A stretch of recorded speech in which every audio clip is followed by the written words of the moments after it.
Okay, so hello everyone. So I would like to show you how you can create a quiz using Google Form and upload it or paste it here in your Google Classroom as a teacher. So first thing is, if you notice dito sa Google Classroom, merong bagong feature actually. So if you go to classwork and if you click create and then you choose quiz assignment, yan. So, it will ask you about the title of the quiz, your instruction, and here may automatic na lalabas na blank quiz Google Forms.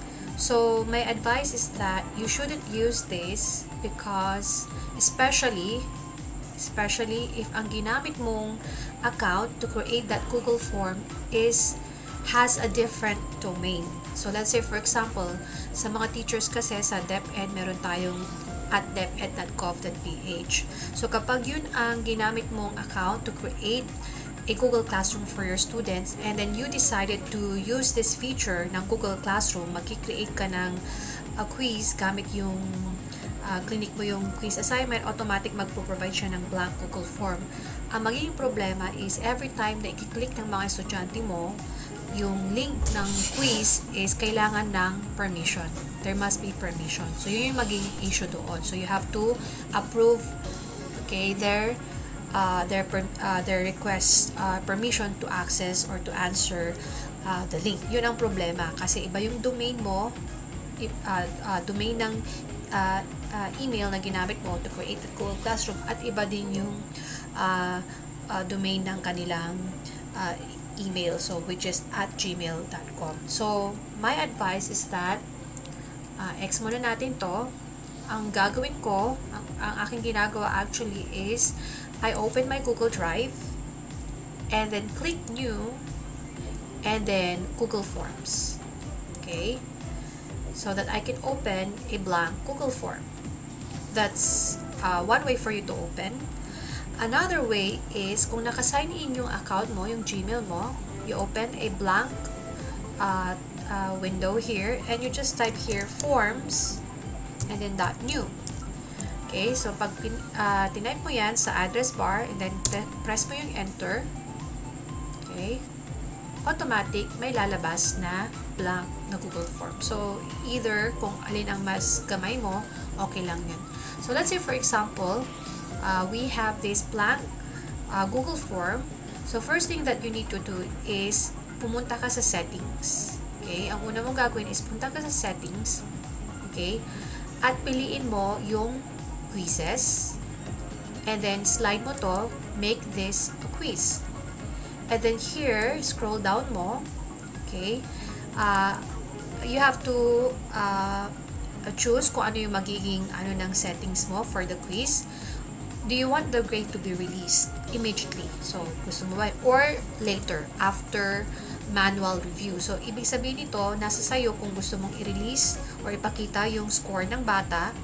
Okay? Pwede mong piliin kung sino lang ang pwedeng makakita. Okay? So, for me, ang ginagawa ko ito.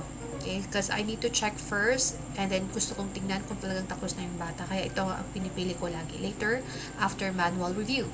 And then, of course, here, do you want the respondent or the students to see these questions, correct answers, point values. Okay, so nasa sayo na yan. So, for me, okay lang itong ilagay, itong mga missed questions, correct answers, point of views, or sometimes, tinatanggal ko yan.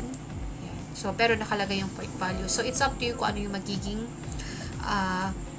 feature niya. So, that is under quizzes. After you are done doing those things here, punta ka dito sa presentation. Please do not check the turn on lock mode pala dito sa quizzes kasi hindi naman Chromebooks user yung ating mga estudyante dito sa Philippines. Most of them are using a normal or usual laptops or computers.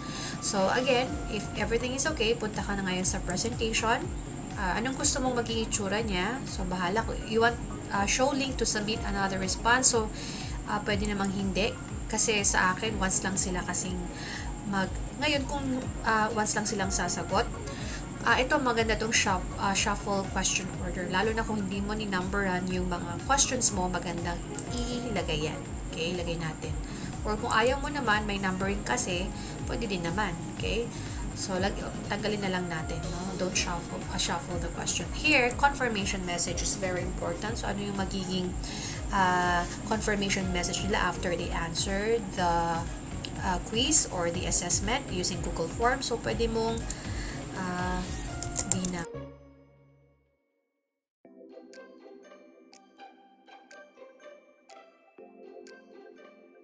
assessment number 1. Okay, so nilalagyan ko ng mga ganito. Yan, pre-assessment number. So,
bahala ka na kung anong gusto mong direction dyan na ilagay mo. Okay? So, kung okay ka na dyan, of course, ang una natin gagawin ay dito sa may blank ka na dito na untitled question. So, i-click natin yan. Okay? Ang una nating tatanungin, of course, is name. Okay? So, kailangan mag-provide sila ng name. So, last name, lagay natin yung paano nila itatype yung last name, first name, and then middle initial. Okay, middle initial. Para alam ng mga bata kung paano nila itatype yung kanilang pangalan properly. And then of course, don't forget to slide this. Ibig sabihin, required yan. So, magkakaroon ng asterisk na red na parang ganito. Ibig sabihin, that's required. Kailangan maglagay sila ng pangalan. Next, kung okay ka na yan, kung nakikita nyo dito, okay, meron tayong add question, import questions, add title, add image, add video, and then add section. Okay, mamaya papakita ko kung bakit okay itong gamitin itong add section. So, add question. So, magdadagdag ka pa ng add question. So, click mo yung class, sa quizzes. Pag click mo yan, automatic mag-provide sa presentation. At pag makikita nyo dito sa slide na to, mamimili-personalize anong klase ng question. So, again, since I would like to ask general, I would like to know their gender. So, ilalagay grade level muna. So, gusto ko yung grade level nila. Ang pipiliin kong question ay drop just to make sure gusto kami pagpinili sila yung mga estudyante mo na sumasagot. Kasi here, grade, yung kanilang section. And for assessment kasi, I always make sure drop down yung pinili ko. Ibig sabihin, magbibigay ako ng option to one response. Isang beses lang sila pwedeng sumagot. Okay? Unless na gusto mo silang sumagot ng ilang beses, nasa sayo na yan. Pero for me, I limit to one response. And then, I uncheck this kasi, again, since I'm using my DepEd account to create this Google form, since my students are non-DepEd users, so tanggalin natin yung restriction na yan para hindi sila magkaroon ng problema if they will access or answer the Google form or quiz form na ginawa mo. And then here, can they edit their answer after they submit? So, ako, hindi ko na pinapa-edit. See summary characters and text. So, kung okay ng mga lahat ng mga yan, wala nang problema, click save. So, importante is ayusin mo muna yung settings ng quiz na gagawin mo gamit ang Google Form. Then, first is lagyan mo ng title. So, lagyan natin ng assessment number 1 in science. 10. So, let's say for example, that's the title of my quiz. I-double click mo na din dito para magkaroon ka ng title na ngayon dyan. So, dito sa form description, lagay mo na yung direction mo. Choose. So, lagay natin dyan, direction. Choose the best answer in each.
Then, STEOTL2. So, para hindi na magta-type yung mga estudyante mo ng kanilang section. At saka, maganda to para pare-pareha sila. So, then, STEMDL. Okay, sample lang naman ito. And then again, click mo ang required. Okay, so ibig sabihin, mamimili sila ng section. So, let's add more. Click plus. Add question. I want to know their gender. So, lagay ko yung gender kasi ito yung mga